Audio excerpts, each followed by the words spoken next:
लाइनों में बताया जाए तो वो ये है कि मांडुक्य उपनिषद हमें यही बताता है कि अक्षर ओम वास्तव में वो सब कुछ है जो इस धरती पर एग्जिस्ट करता है।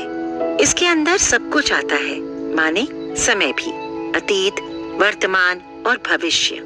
साथ ही ओम में वो भी शामिल है जो समय से परे है। समय भी जिसे बांध नहीं सकता है, वास्तव में वही ब्रह्म है। इंसान की आत्मा जो एक तरह से समय से भी परे है, यही आत्मा को मांडुक्य उपनिषद में ब्रह्म से जोड़ने की बात की गई है। इंसान की ये आत्मा 4 पैरों वाली है। पहला पैर वो है जो जागती अवस्था में दुनिया की चीजों का आनंद लेता है।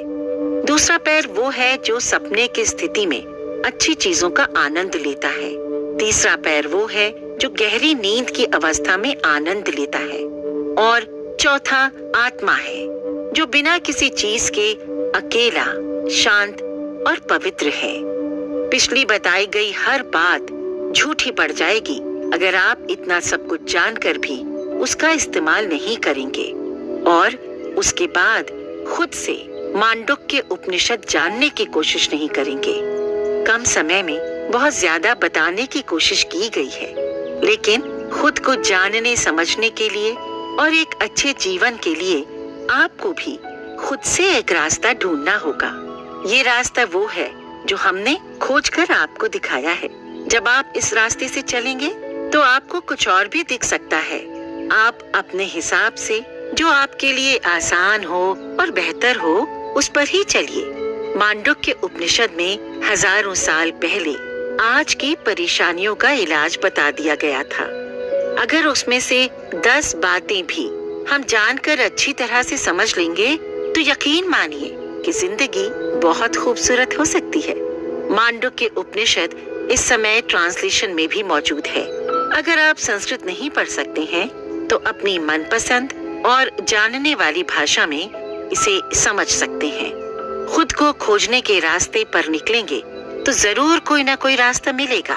उसके अलावा अभी उपनिषद और वेदों को लेकर कई तरह के ऑनलाइन कोर्सेज भी हो रहे हैं। अगर आप ना खुद पढ़ सकते हैं और ना ही आपको पढ़ने का समय मिलता है तो आप ऑनलाइन कोर्स ले सकते हैं। इसके अलावा पॉडकास्ट में भी बहुत सारी जानकारी मौजूद है।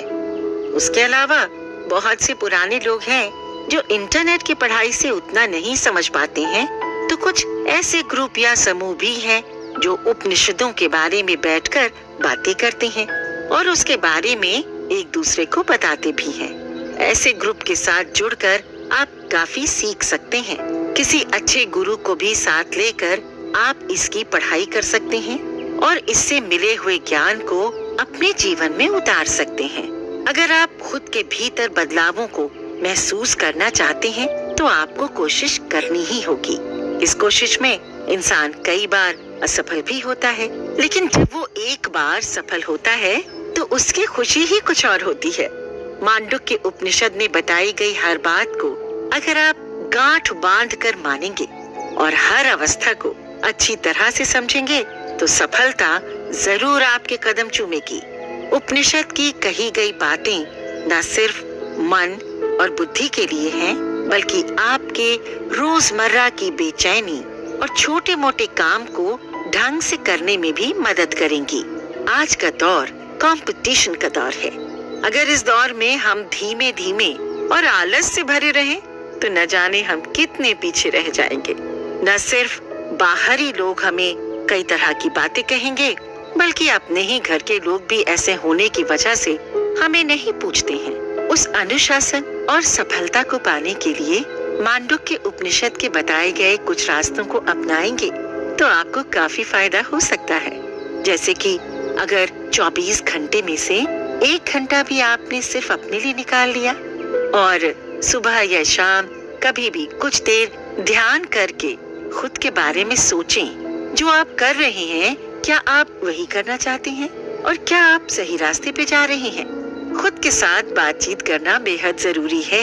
एक बात सबसे आखिरी में बस यही है कि जब भी आप अपने लिए समय निकालेंगे तो दुनिया भर के सारे काम आपको याद आएंगे। ऐसा लगेगा कि इस 1 घंटे में ही सारे काम करने हैं। भले बाकी के कई घंटे फोन चलाते हुए आप यूं ही बैठे रहेंगे। मन बहुत चंचल है। वो इंसान को बार बार भ्रम में डालता है और खुद से मिलने से रोकता है। लेकिन इसी मन को काबू करने के लिए रोज आपको इससे लड़ना होगा और अपने लिए किसी भी कीमत पर समय निकालना ही होगा। बहुत बड़ी मजबूरी ना हो तो इस घंटे को कभी भी बेकार ना करें और खुद को बेहतर बनाने के रास्ते पर चल पड़े। उपनिषद की कही हुई 5 बातें भी अगर आपने कुछ महीनों में अच्छे से अपना ली तो आपके ऊपर आया हुआ फर्क आपको खुद ही नजर आएगा। अच्छी किताबें पढ़ें, अच्छे लोगों की संगत में रहें, अच्छी नींद लें, योग व्यायाम करें और अपने परिवार के साथ अच्छे से समय बिताएं। ये सब करेंगे तो आपका जीवन आसान हो जाएगा।